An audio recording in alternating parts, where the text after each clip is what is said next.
Assalamualaikum warahmatullahi wabarakatuh. Selamat datang kembali di channel Om Bris Official.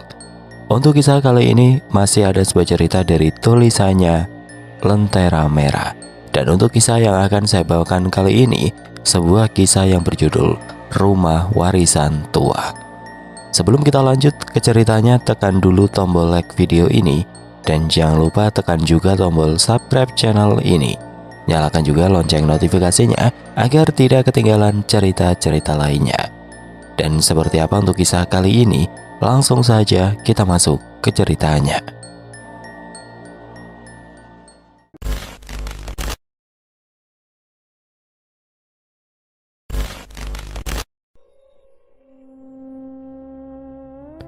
Kamu yakin ini rumahnya? Monica mengangkat alih sambil melirik bangunan tua di depan mereka. Cat putih mengelupas seperti kulit yang terbakar, memperlihatkan kayu gelap di bawahnya. Jendela-jendela tertutup tirai lusuh, kaca buramnya mencerminkan langit sore yang kelabu. Kata mama sih rumahnya di sekitar sini, nomor pelangnya sama persis. Nggak salah lagi dek, kayaknya ini memang rumah warisan kakek, ujar Dion sambil melongok ke pagar bambu yang nyaris roboh. Ia turun dari mobil, menepuk celana jeansnya yang dipenuhi debu jalanan. Udara sore di desa itu menggigit kulit dengan kelembapan aneh. Terlalu dingin untuk musim kemarau. Tidak ada suara burung, jangkrik pun seolah bungkam, hanya desiran angin yang menyeret daun-daun kering di halaman, menciptakan bunyi seret seperti bisikan yang tertahan. Mereka berdiri sejenak di pinggir jalan tanah yang bergelombang, menatap rumah yang konon akan menjadi tempat tinggal baru mereka. Bangunannya sedang, dengan dinding campuran kayu lapuk dan semen yang retak-retak. Genteng merahnya diselimuti lumut hijau dan beranda depannya tampak miring sebelah, seperti senyum renta yang getir. Kehilangan gigi dan masa lalu sekaligus. Rumahnya serem juga ya, gumam Monica pelan. Pas di foto kelihatan lebih cerah. Iya, Dion mengangguk pelan. Di gambar kelihatan kayak rumah tua biasa, tapi asli di sini auranya beda. Kayak ada yang ngintip dari balik jendela. Di belakang rumah, sebuah pohon asam Jawa menjulang suram. Dahan-dahannya menjulur tidak beraturan, seperti tangan-tangan keriput yang hendak meraih langit. Batangnya hitam pekat, penuh bekas paku tua yang tertancap dan mengering, meninggalkan luka-luka tidak kasat mata di kulit kayunya. Apa jangan-jangan pohon itu yang bikin rumah ini terlihat begitu serem? Bisik Monica lagi menelan ludah. Kata orang, pohon asam tua suka jadi tempat. Udah, jangan mikir yang aneh-aneh dulu. Kita masuk aja, cek dalamnya. Siapa tahu nggak seburuk luarnya. Potong Dion, meski nada suaranya tidak sepenuhnya yakin. Mas, rumah ini kayak aneh banget. Aku merasa seperti ada yang nggak beres dengan rumah ini. Monica mengusap tangannya yang sudah mulai merinding. Namanya juga rumah di desa, pasti akan terlihat sedikit berbeda. Apalagi ditambah suasananya yang tenang. Tapi aku yakin, rumah ini pasti aman untuk kita tinggali. Monica menggenggam tangannya, telapak tangannya dingin dan berkeringat. Iya, cuma rasanya kayak dilihatin dari tadi. Seorang pria tua muncul dari balik pagar bambu tetangga. Seperti bayangan yang tiba-tiba mengambil bentuk. Dia mengenakan sarung bermotif kotak-kotak dan peci hitam yang sudah pudar. Matanya menyipit, wajahnya penuh kerutan, seperti kulit keriput yang terlalu lama dijemur. Kalian yang tinggal di rumah Pak Wiryo. Suaranya datar, tanpa nada selamat datang yang biasa diberikan kepada tetangga baru. Dion mengangguk sopan, mengulurkan tangan yang tidak disambut. Iya Pak, saya Dion, cucu Pak Wiryo, dan ini Monica istri saya. Dion memperkenalkan dirinya dan istrinya. Rencananya mulai hari ini kami akan tinggal di rumah peninggalan kakek saya. Orang tua itu hanya mengangguk pelan, matanya menatap rumah di belakang mereka dengan ekspresi yang sulit dibaca. Namaku Rono, kepala dusun sini. Kalau butuh apa-apa ke rumah saya di ujung gang. Dia berjeda, menatap mereka dalam-dalam. Tapi jangan harap warga sini suka ngobrol soal rumah itu. Maksudnya Pak? Monica menatap bingung, tapi Pak Rono sudah membalikkan badan Sendal-sendalnya menyeret tanah dengan bunyi khas yang menyisakan jejak debu tipis. Mas, apa ya maksud ucapan Pak Rono?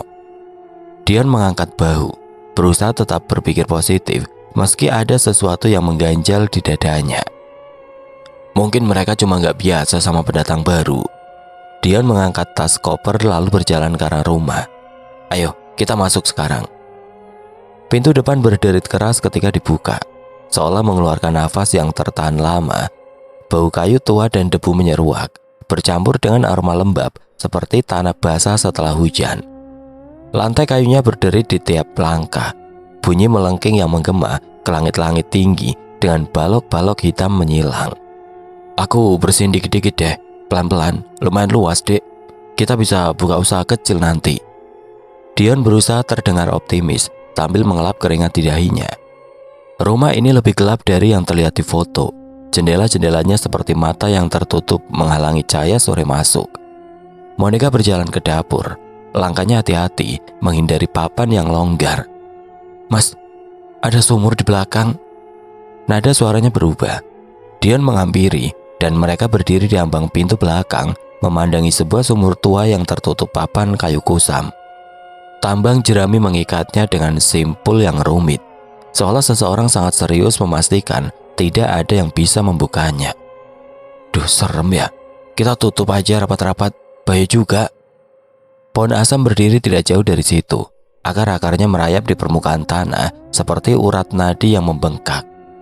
Bekas paku di batangnya membentuk pola yang aneh, terlalu beraturan untuk sekedar tempat menggantung ayunan atau jemuran. Kenapa ya? Pohonnya kayak habis disiksa. Monica bergidik, memeluk diri sendiri meski udara tidak terlalu dingin. Cuma pohon tua biasa, akar-akarnya juga nggak ganggu pondasi. Nanti kita panggil tukang buat bersihin. Malam tiba lebih cepat dari yang mereka bayangkan. Desa ini seperti tidak kenal cahaya listrik yang cukup. Begitu matahari tenggelam di balik bukit, kegelapan menelan segala sesuatu yang rakus.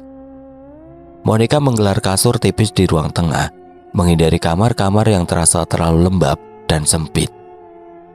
Aku gak bisa tidur di kamar dulu, terlalu lembab.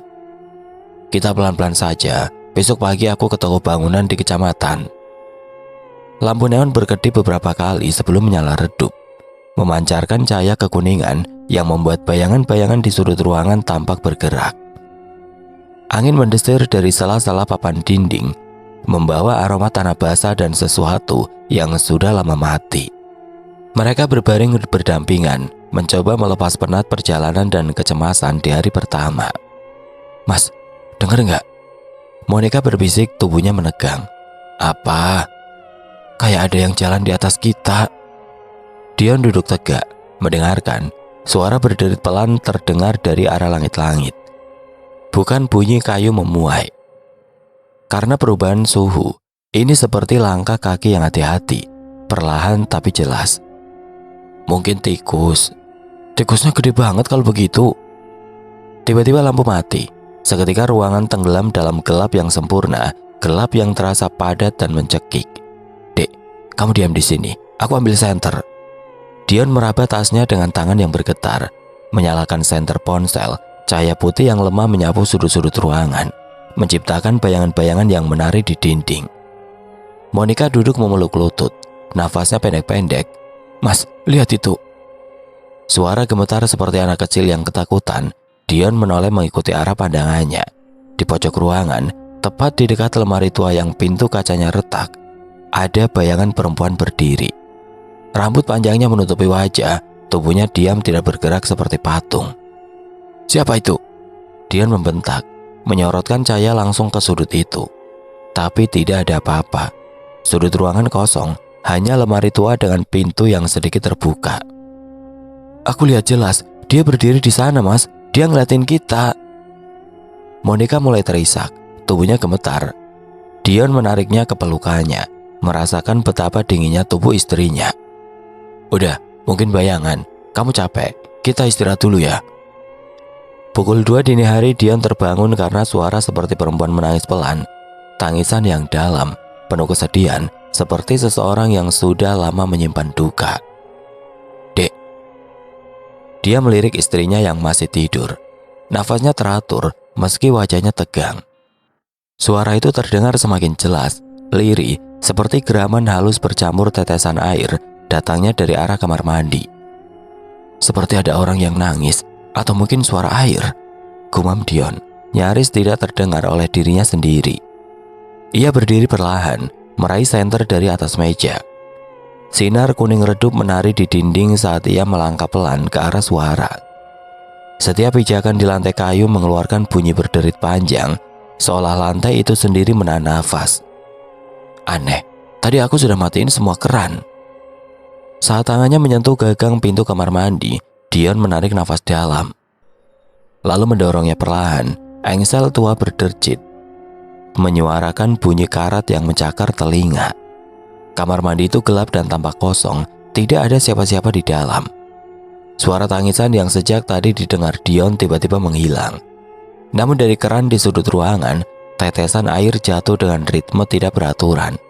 Seolah ada tangan tidak kasat mata yang sengaja memainkannya. Kenapa rasanya kayak ada yang ngeliatin dari balik tembok? Dion mundur setapak, memutar tubuhnya cepat, tapi tidak ada apa-apa di belakangnya. Halo? Suara Dion memecah keheningan malam. Ruangan sunyi, hanya tersisa bunyi tetes air yang jatuh ke lantai keramik. Tapi di kaca cermin tua di atas wastafel, embun membentuk garis-garis seperti bekas jemari, seolah seseorang baru saja menyentuh permukaannya dari dalam cermin. Dion mundur, nafasnya memburu, jantungnya berdetak begitu keras hingga terdengar di telinganya sendiri. Ini bukan halusinasi lagi. Pagi datang dengan kabut tebal yang menyelimuti desa seperti kain kafan. Monica duduk di teras dengan selimut melilit tubuhnya. Wajahnya pucat dan mata bengkak, bekas menangis. Aku nggak mau tinggal di sini, Mas. Malam itu nyata. Aku tahu yang kulihat. Iya, aku juga dengar tangisan-tangisan tadi malam. Aku juga lihat sesuatu di cermin. Mas, sebenarnya ada apa sih dengan rumah ini? Nggak ada apa-apa, Dek. Yang aku tahu dulu kakekku orang baik, suka bantu orang. Selebihnya aku nggak tahu lagi. Kamu kan cucunya, masa iya nggak tahu? Ucap Monica. Wajahnya terlihat kesal dengan jawaban Dion. Dek, kamu mimpi lagi? Dion menjangkau saklar lampu tidur. Cahaya kuning redup menerangi wajah pucat Monica yang duduk tegak di tepi kasur. Keringat membasahi dahinya meski angin malam masuk lewat celah jendela. Monica tidak langsung menjawab. Matanya menatap kosong ke langit-langit, seakan masih melihat sesuatu yang tidak kasat mata. Dadanya naik turun tidak beraturan. Dia datang lagi, Mas. Siapa? Mukanya gosong, matanya bolong, tapi dia menyebut namaku berkali-kali. Dion duduk di sisi kasur, tangannya meraih bahu Monica yang bergetar. Itu cuma mimpi, Dek. Enggak. Monica menggeleng keras. Dia makin dekat. Setiap malam aku bisa mencium bau daging gosong. Dion mengusap wajahnya dengan kedua tangan. Ini malam ketiga berturut-turut. Monica terbangun dengan kondisi sama, keringat dingin, nafas tersegal, dan cerita tentang sosok muka gosong yang terus memanggilnya. Sesuatu di dalam dada Dion mulai bergejolak. Perasaan bahwa ini bukan sekedar mimpi buruk. Pagi itu sinar matahari menyelinap masuk lewat celah tirai yang robek dan berdebu, menciptakan pola cahaya kusam di lantai kamar. Dion berdiri membisu di depan lemari tua yang menempel langsung ke dinding kayu. Ada sesuatu yang terus mengusik pikirannya sejak malam tadi. Kenapa lemari ini dipaku langsung ke dinding? Padahal gak ada alasan fungsional. Gumamnya curiga. Ia menarik nafas mendorong kursi reot yang menghalangi jalannya. Lalu dengan susah payah menggeser lemari itu beberapa sentimeter. Bunyi gesekan kayu terdengar berat dan kasar menggerus keningan pagi. Di balik lemari itu matanya langsung tertumbuk pada dinding. Ada goresan kasar di kayu, mencolok dan tidak wajar. Tulisan itu dibuat dengan benda tajam, pisau, atau mungkin paku besar. Huruf-hurufnya dalam dan menghitam, seolah membekas dari amarah atau ketakutan yang sangat. Ini tulisan. Dion berbisik pelan, nyaris tidak percaya. Siapa yang nulis ini di balik lemari dan kenapa harus disembunyikan? Ia mendekatkan wajahnya, membaca dengan hati-hati, jantungnya berdegup makin cepat. tumbal berikutnya. "Dek," panggilnya keras. Langkah kaki bergegas dari arah dapur. Monica muncul sambil mengeringkan tangan dengan lap. Lalu matanya mengikuti arah pandang Dion. Tangannya langsung menutup mulut. "Kamu bikin ini?" "Enggak, demi Tuhan enggak." Dion berjongkok. Jarinya menelusuri goresan tulisan.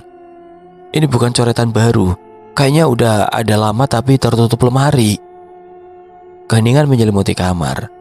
Hanya suara daun pohon tua di luar yang bergesekan, menciptakan bisikan aneh yang terdengar seperti ikut mengawasi mereka berdua. "Kita harus cari tahu. Rumah ini kayak nyimpan sesuatu." "Mulai dari mana, Mas?" Dion menatap lemari tua di pojok ruangan. Kayu di bagian bawahnya retak dan lapuk. Ia berlutut, lalu menarik lemari itu menjauh dari dinding dengan hati-hati. "Dek, sini lihat." Di belakang lemari, dinding kayu terlihat berbeda, lebih tipis, warnanya tidak sama. Ada celah kecil di tepinya, seakan kayu ini hanya penutup untuk sesuatu di baliknya. "Apa ini?" "Kamu tunggu di sini," ucap Dion seraya berdiri. "Aku mau ambil senter dulu." "Tapi Mas..." Belum selesai Monica bicara, Dion sudah berjalan ke arah gudang untuk mengambil senter dan palu tua. "Gimana, Mas?" tanya Monica saat Dion sudah kembali. "Kamu tenang saja di sini. Aku akan coba buka tembok itu." Dion mengusap pundak Monica. Wanita itu hanya mengangguk pelan. Dion mulai mengetuk-ngetuk bagian dinding. Suaranya kopong. Ia mendorong kayu penutup dengan hati-hati hingga terlepas. Sebuah ruang sempit sekitar 2 meter terbuka di hadapan mereka. Lantai tanah basah, bau anyir dan busuk langsung menyerang indera penciuman. Senter menerangi isi ruang tersebut. Beberapa benda aneh tersebar di lantai. Kendi kecil berisi rambut manusia yang diikat karet, boneka jerami yang ditusuk puluhan jarum, dan sebuah buku tebal bersampul kulit yang keras dan lapuk. "Ini, apa maksud semua ini?" "Kayak perlengkapan ritual, Mas." Dion mengambil buku itu dengan tangan gemetar. Sampulnya kasar seperti kulit hewan yang dikeringkan. Ia membukanya perlahan. Halaman-halaman dipenuhi tulisan aksara Jawa kuno yang tidak bisa ia baca. Beberapa gambar terpampang, simbol-simbol aneh, lingkaran dengan garis-garis, dan satu gambar yang membuat tengkuknya merinding. Manusia berlutut di hadapan makhluk berkepala kerbau dengan mata menyala. "Ini bukan cuma tentang rumah tua, tapi juga dukun." Suara Dion terdengar begitu pelan. "Apa jangan-jangan kakek?" "Ya Allah, Mas, aku tiba-tiba merinding." Monica mundur selangkah, tangannya meraba dinding untuk mencari pegangan. Siang itu udara terasa pengap meski matahari bersinar terang. Dion berjalan menyusuri jalan tanah menuju rumah Pak Rono dengan buku kulit di dalam tas punggungnya. Pria tua itu duduk di kursi bambu di teras, menatap Dion dengan alis mengernyit saat melihatnya mendekat. "Assalamualaikum Pak Rono." Dion menyapa sambil berjalan ke arah rumah Pak Rono. "Waalaikumsalam," jawab Pak Rono. Pria parubaya itu segera berdiri dari tempat duduknya. Kakinya menghampiri Dion yang sudah berdiri tidak jauh darinya. "Mari silakan masuk," jawab Pak Rono dengan suara serak yang terdengar seperti suara kerikil diseret di atas lantai. Begitu pintu terbuka, Dion melangkah masuk ke dalam rumah. Ruangan itu sempit tapi cukup rapi. Dindingnya dipenuhi hiasan-hiasan kayu tua dan lukisan-lukisan yang tampak buatan tangan, menambah kesan aneh sekaligus menarik. Pak Rono menatapnya sejenak sebelum duduk perlahan di kursi rotan yang berderit saat ia bersandar. "Ada keperluan apa kamu ke rumah saya?" tanyanya kali ini dengan nada berat dan tekanan halus yang membuat suasana terasa lebih dingin. Dion menelan ludah sebelum menjawab. "Saya ingin bertanya soal rumah peninggalan kakek saya, Pak, yang di ujung jalan desa itu." "Saya wis ngomong, ora usah banyak tanya soal rumah itu." "Tapi istri saya diganggu. Kami nemu tulisan di kamar, terus ada ruang tersembunyi, isinya benda-benda aneh, dan buku ini." Dion mengeluarkan buku dari tas dan menyodorkannya. Pak Rono menatap buku itu lama sekali, wajahnya berubah pucat. Ia menghela nafas panjang, suaranya menurun hingga hampir berbisik. "Kalian harus pergi dari situ." "Tolong ceritakan, Pak, kami harus tahu." Pak Rono mengangkat dagunya, menatap langit sore yang mulai kemerahan. Suaranya berubah lebih berat, seakan menahan beban besar.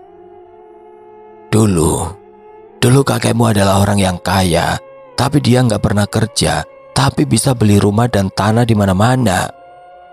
Maksud Bapak apa ya? Orang sih menyebutnya juragan setan. Tiap malam selalu ada suara dari sumur belakang. Katanya dia pelihara sesuatu buat pesugihan.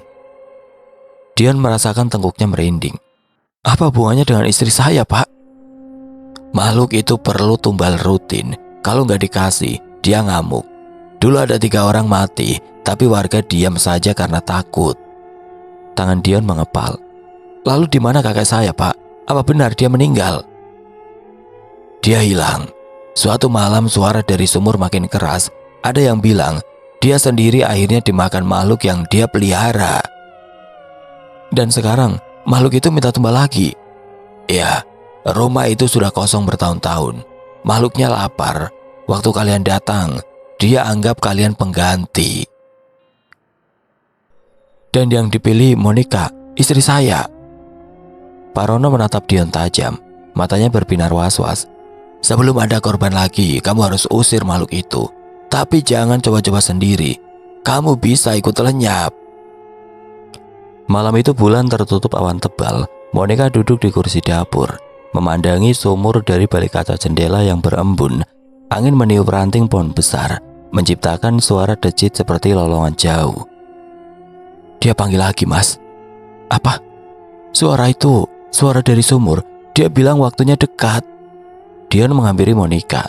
Tangannya menyentuh bahu istrinya yang dingin. Dek, dengerin aku. Rumah ini dulunya tempat pesugihan. Ada makhluk di sini dan dia belum bebas dari perjanjian. Jadi mimpi-mimpiku itu nyata. Dion mengangguk pelan. Tenggorokannya terasa kering. Kita bukan orang pertama yang dihantui, tapi kita bisa jadi yang terakhir kalau kita nggak segera bertindak. Monica mengalihkan pandangan keluar jendela. Pohon itu berdiri tegak seperti penjaga. Sumur itu terbuka seperti mulut yang menganga. Seakan keduanya menyimpan sesuatu yang ingin keluar, memaksa untuk dibebaskan. Apa dia bakal ambil aku? Enggak, selama aku hidup, aku nggak akan biarin. Tapi jauh di lubuk hati Dion, ia tahu waktu mereka tidak banyak. Makhluk itu lapar dan Monica telah ditandai. Goresan di dinding kamar adalah buktinya, sebuah tanda yang tidak bisa diabaikan lagi. Kita pergi malam ini juga. Aku nggak mau di rumah ini lagi. Dion memasukkan pakaian seadanya ke dalam tas, kemeja lusuh, celana jeans yang belum dicuci, sepatu cat yang sol kanannya sudah mengelupas. Tangannya bergetar setiap kali memegang sesuatu. Nafasnya terputus-putus seperti habis berlari mengejar bis yang sudah pergi. Monica duduk di kasur. Posisinya tegak tapi matanya kosong, seperti layar televisi yang mati. Bibirnya bergerak-gerak, membentuk kata-kata tanpa suara, seperti orang bisu yang berusaha bicara. Dek, kamu dengar? Kita harus keluar dari sini. Dion menutup tas dengan resleting yang macet. Suara logam bergesekan memecah keningan kamar. Monica tidak berkedip. Dia tidak bergerak. Tiba-tiba tubuhnya menegang. Otot-otot lehernya menonjol seperti kabel listrik tegang. Kepalanya menoleh ke arah Dion secara kaku, seperti boneka yang diputar paksa oleh tangan anak kecil. Dia sudah memilih. Suara itu berat, dalam, bukan suara Monica yang biasanya cempreng seperti suara anak sekolah. Ini suara lelaki tua yang sudah lama merokok. Dek, tumbal harus diberikan. Tubuhnya terangkat perlahan dari kasur, seperti ada tangan gaib yang mengangkatnya dari ketiak. Kakinya menggantung beberapa sentimeter di atas lantai kayu. Tidak ada suara. Tidak ada bunyi kaki menyeret atau kasur berderit. Dion mundur sampai punggungnya membentur lemari. Gagang pintu menusuk tulang belikatnya. Tas jatuh dari tangannya. Pakaian berhamburan di lantai. Dek, jangan kayak gitu. Kamu dengar aku kan? Mata Monica berubah hitam legam. Sepenuhnya seperti lubang tidak berdasar. Mulutnya menganga, jauh lebih besar dari batas alami mulut manusia. Rahangnya menjulur aneh, seperti ular yang siap menelan mangsa utuh. Dari mulut yang menganga itu terdengar suara-suara menyayat. Bukan satu, tapi puluhan, saling bertindihan seperti rekaman dari neraka. Suara perempuan menangis tertahan. Jeritan anak kecil memanggil mama. suara lelaki tua terbatuk-batuk berat dan serak seolah paru-parunya penuh darah. Brak! Tiba-tiba pintu depan terbuka dengan bantingan keras. Pak Rono menerobos masuk tanpa mengetuk. Wajahnya serius dan keringat membasahi pelipis. "Menjauh, jangan dekati dia!" teriaknya sambil mengangkat tangan. Di genggamannya ada botol kecil berisi cairan bening dan di tangan satunya segumpal daun terbakar perlahan. Asap tipis membumbung, berbau tajam menyengat, perpaduan kapur barus dan kemenyan yang menusuk hidung. "Apa yang terjadi dengan dia, Pak?" Dion berteriak panik, memegangi bahu istrinya yang mulai menangis. Pak Rono menatap Monica dengan sorot mata tegas. "Itu bukan lagi istrimu. Bukan Monica, bukan sepenuhnya. Kalian sudah membuka sesuatu yang seharusnya tetap terkubur." "Lalu apa yang harus saya lakukan, Pak?" "Pegang dia." "Aku gak bisa. Dia melayang." "Pegang kakinya sekarang." Dion meraih pergelangan kaki Monica yang menggantung dari udara. Sentuhannya membuatnya menggigil. Kulit Monica sedingin es batu, kaku dan tidak wajar. Astaga, dia dingin banget. Pak Rono segera menyiramkan cairan dari botol kecil ke dahi Monica. Uap tipis mengepul sesaat dan bersamaan dengan itu, ia mulai melafalkan sesuatu dalam bahasa Jawa. Suara gumamnya cepat, padat, seperti campuran doa dan mantra. "Ojo nganti mlebu meneh, lungo saka awak iki," bisiknya dengan nada penuh perintah. Tubuh Monica langsung kejang-kejang seperti tersengat aliran listrik. Matanya berputar liar, hanya tampak putihnya. Mulutnya masih menganga, namun suara-suara yang sebelumnya menyayat mulai melemah, redup, lalu menghilang perlahan. Dengan suara duk keras, tubuh Monica terlempar ke lantai. Kepalanya menghantam papan kayu, benturannya nyaring, membuat Dion tersentak. Lalu sunyi, tidak ada lagi suara tangis, tidak ada lagi geraman. "Pak, dia masih hidup kan?" tanya Dion, nafasnya memburu. Pak Rono mendekat, menunduk memeriksa. "Masih, dia cuma pingsan, tapi yang di dalamnya sudah pergi, untuk sekarang." Monica terbaring diam, dadanya naik turun perlahan, nafasnya mulai teratur kembali seperti manusia biasa. "Untung dia belum sepenuhnya masuk, jadi kita masih ada waktu." Pak Rono menyeka keringat di dahinya. Dengan ujung ke meja, botol kecil itu sudah kosong. "Apa itu tadi, Pak? Apa yang masuk ke tubuh istri saya?" "Makhluk pesugihan milik kakekmu. Dia datang menagih dan Monica sudah ditandai sebagai tumbal." Dion duduk di lantai, kakinya lemas. Tangannya mencengkram rambut sampai beberapa helai tercabut. Dunia terasa berputar, seperti naik komi diputar yang rusak. "Apa kita bisa hentikan ini? Apa ada cara nyelamatin dia?" Pak Rono menatapnya lama. Matanya seperti orang yang sedang menimbang sesuatu yang berat. "Ada, tapi harganya nggak murah. Saya akan lakukan apapun. Ritual pembatalan, tapi hanya bisa dilakukan oleh cinta sejatinya." Dion mengangguk cepat, seperti orang yang sudah lama kehausan dan ditawari air. "Itu aku suaminya. Dan kamu harus mengorbankan darahmu sendiri." Jantung Dion berhenti sebentar, lalu berdetak 2 kali lebih cepat. "Berapa banyak?" "Sampai api persembahan menerima. Kalau tidak cukup, ritual gagal dan makhluk itu akan marah." Keesokan harinya mereka berjalan ke belakang rumah, rumput liar setinggi betis. Dion memegang linggis berkarat yang ditemukannya di gudang. Logam dingin itu terasa berat di tangannya. "Bapak yakin ini tempatnya?" "Sumur ini dulunya tempat pembuangan. Tumbal-tumbal sebelumnya dilempar ke dalamnya setelah mati."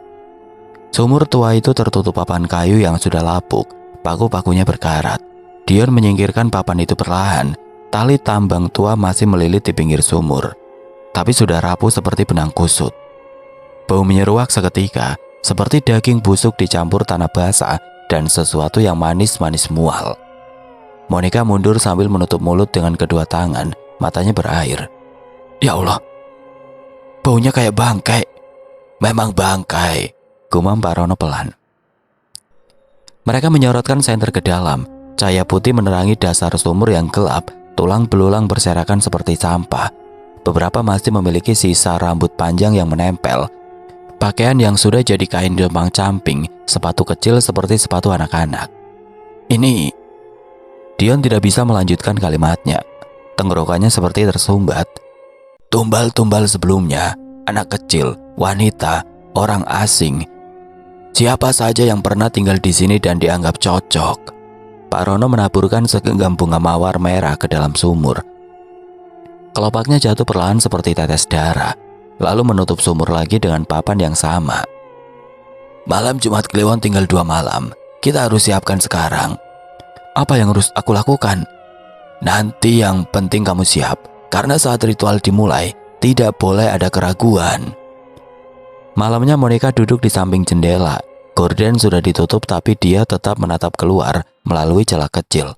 Pohon tua di halaman terlihat semakin gelap meski bulan bersinar penuh, seperti lubang hitam yang menyerap cahaya.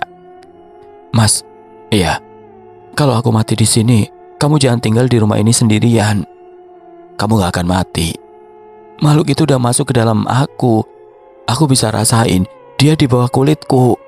Monica menggaruk lengannya sampai merah, seperti ada sesuatu yang bergerak di bawah kulitnya. Dion mendekat, duduk di sebelahnya, memegang tangan Monica yang dingin seperti es batu, jemarinya kaku.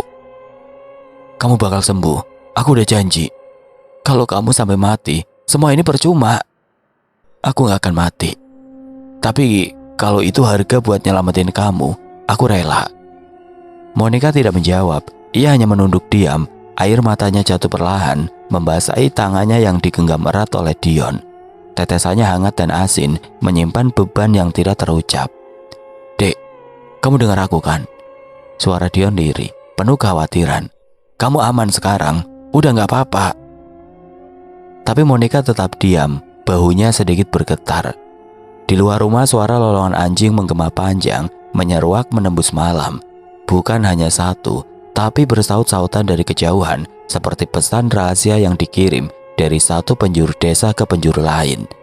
Sebuah peringatan atau mungkin pengingatan yang datang terlambat. Kenapa anjing-anjing itu seperti tahu sesuatu? Gumam Dion melirik ke jendela dengan waspada. Pak Rono, itu normal. Pak Rono berdiri tegak di ambang pintu, wajahnya serius. Tidak ada yang normal malam ini. Mereka bukan sekedar menggonggong. Mereka sedang memberitahu kita ada yang belum selesai. Pagi berikutnya Pak Rono mulai menyiapkan tempat ritual di bawah pohon besar. Garam kasar ditaburkan membentuk lingkaran sempurna. Kristal-kristal putih berkilau seperti pecahan kaca. Di tengahnya sebuah batu datar diletakkan sebagai altar. Batu itu gelap dan dingin. Semua harus siap sebelum malam. Apa makhluk itu pasti datang? Ya, dia mencium darah tumbal. Dan sekarang dia mencium darah kamu juga. Dion memandangi tangannya dengan cemas. Kulitnya terlihat semakin pucat dibanding kemarin, nyaris seperti kertas. Urat-urat di pergelangan tangan nampak mencolok menyerupai cabang-cabang sungai berwarna biru yang menonjol di bawah permukaan kulit. Kenapa rasanya makin dingin? Seperti darahku berhenti mengalir. Bisiknya pada diri sendiri. Suaranya nyaris tidak terdengar. Sejak semalam tidurnya diganggu oleh mimpi-mimpi mengerikan. Dalam gelap itu, suara-suara menangis dan berbisik terus memenuhi telinganya. Ribuan jeritan silih berganti memanggil namanya, memohon bantuan. Tolong kami, Dion, jangan biarkan kami terkunci. Dion menutup telinga, tapi suara-suara itu seperti merayap langsung ke dalam kepalanya. Di luar jendela cahaya matahari perlahan tenggelam. Langit berubah dari biru lembut menjadi jingga menyala, lalu merah darah, dan akhirnya membiru gelap, menghitam ke arah ungu tua. Udara terasa lebih berat, rumah seolah menahan nafas. Malam Jumat Kliwon, gumam Dion dengan nada penuh waspada. Dia sudah datang. Monica berbisik, suaranya hampir tidak terdengar. Tubuhnya gemetar di atas tikar anyaman pandan, keringat mengalir dari pelipis ke tanah basah. Matanya terbuka setengah, pupilnya menggelinding ke atas sampai putih mata terlihat jelas. Pak Rono, kita mulai sekarang. Dion mengikat pergelangan tangannya dengan selai kain putih yang telah menguning dimakan waktu. Tangannya bergetar hebat tapi rahangnya mengeras, menahan rasa takut yang mulai merayap ke seluruh tubuh. Nafasnya pendek-pendek. Setiap tarikan terasa seperti menghirup pisau es yang menusuk paru-paru. Kalau ini gagal, Monica bisa ikut mereka. Gumamnya lirih nyaris tidak terdengar di tengah desiran angin yang mulai berubah liar. Parono berdiri tegak di tengah lingkaran garam yang terhampar rapi di lantai kayu. Di tangannya selembar kertas tua hampir robek. Tinta merahnya mulai pudar. Bibirnya bergerak cepat, melafalkan mantra dalam bahasa kuno. Suara yang terdengar patah, asing, dan berat seperti berasal dari dunia lain. Asap kemenyan naik perlahan, lalu berputar dan membentuk spiral halus di udara. Bau kemenyan bercampur dengan aroma tanah basah dan sesuatu yang amis, seperti darah kering atau logam berkarat.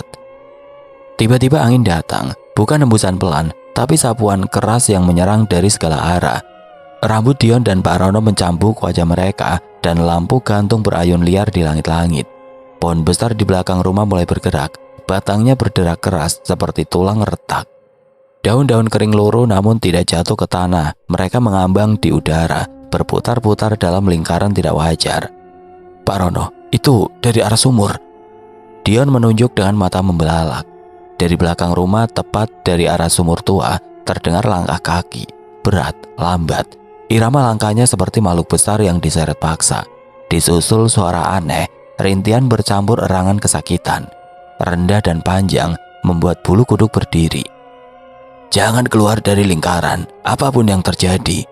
Tegas Pak Rono tanpa menoleh. Suaranya dingin dan mantap. Mereka sudah bangun. Pak Rono melanjutkan mantranya, suaranya makin cepat. Kata-kata bertumpuk keringat membasahi baju putihnya, tangannya gemetar memegang kertas. Monica merintih, punggungnya melengkung ke atas sampai hanya kepala dan tumit yang menyentuh tikar. Urat-urat di lehernya menonjol seperti tali tegang, jari-jarinya mencakar tanah. Kuku-kukunya patah, meninggalkan goresan berdarah. Dion berlutut di depan meja batu. Di hadapannya wadah tanah liat hitam, api kecil menyala di dalamnya. Nyala biru tipis yang berkedip-kedip, kecil, tapi panasnya terasa di wajah. Kita harus mulai, Dion. Bagaimana caranya, Pak? Kau tahu, sekarang, sebelum dia muncul sepenuhnya. Suara dari sumur makin keras, seperti batu besar dijatuhkan ke air berkali-kali.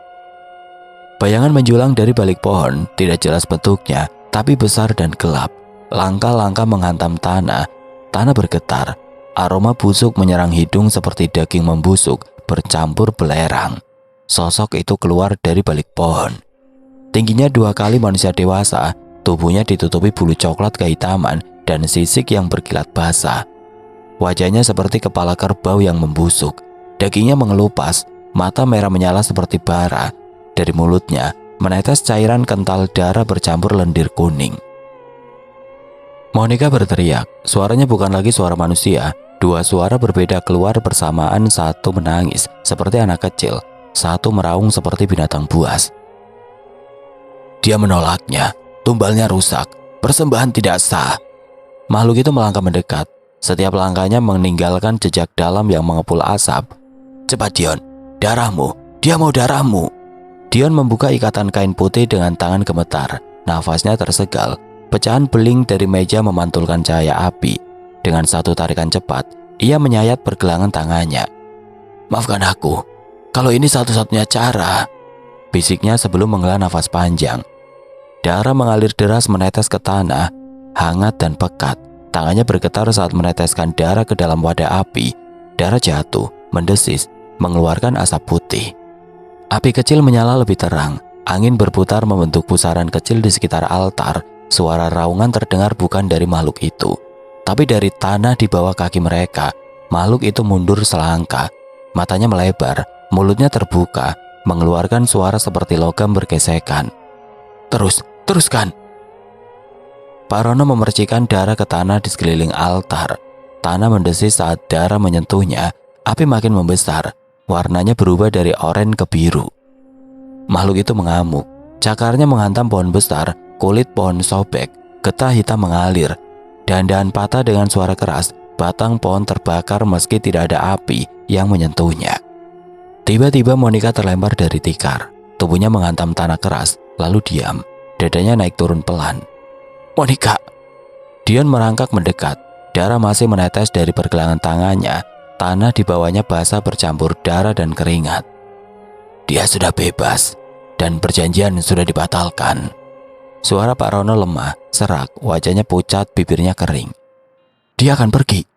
Tidak, dia terbakar bersama tempatnya. Api melahap pohon dengan cepat, nyala merah tinggi menjilat langit. Api menjalar ke dinding rumah kayu tua. Jendela-jendela meledak, pecahan kaca berterbangan. Tirai terbakar dalam sekejap. Atap rumbia ambruk menimbulkan suara gemuruh. Dion memeluk Monica, menyeret tubuhnya perlahan menjauh dari lingkaran garam. Kakinya lemas, pandangannya kabur. Bangun, tolong bangun. Monica membuka matanya pelan, pupilnya normal kembali. Mas, kita sudah selesai, kita bebas. Tubuh Dion limbung, terlalu banyak darah yang hilang. Pandangannya gelap di pinggir, suara-suara terdengar jauh. Ia terjatuh ke samping, tanah dingin menyentuh pipinya. Beberapa bulan kemudian, tempatnya luas juga ya. Seorang pria muda berdiri memandangi lahan kosong. Tangannya menggenggam tangan istrinya yang hamil muda. Angin sepoi-sepoi menggerakkan rumput liar yang mulai tumbuh. Banget, dan harganya juga murah. Maklar bilang ini bekas rumah kebakaran. Apa kita bakal bangun di sini? Kayaknya cocok buat mulai keluarga kecil. Lahan itu hanya menyisakan batu-batu pondasi dan sisa arang hitam yang sudah memudar. Bekas pohon besar tampak seperti lubang besar di tanah. Sumur sudah tertutup semen tebal. Si maklar berdiri di belakang mereka, tersenyum lebar, jasnya rapi, sepatu mengkilat. Saya pastikan semua aman. Bekas kebakaran kecil aja kok. Gak ada masalah hukum. Listrik dan sertifikat sudah beres semua. Mereka berjalan menjauh, membicarakan rencana pembangunan rumah. Suara langkah kaki mereka memudar. Oke teman-teman, sekian untuk kisah kali ini. Bagaimana menurut kalian tentang kisah ini? Tulis komentar kalian di kolom komentar. Dan buat teman-teman yang baru bergabung, jangan lupa untuk like, komen, share, serta subscribe channel ini. Dan jangan lupa nyalakan juga lonceng notifikasinya agar tidak ketinggalan cerita-cerita lainnya. Dan akhir kata, wassalamualaikum warahmatullahi wabarakatuh.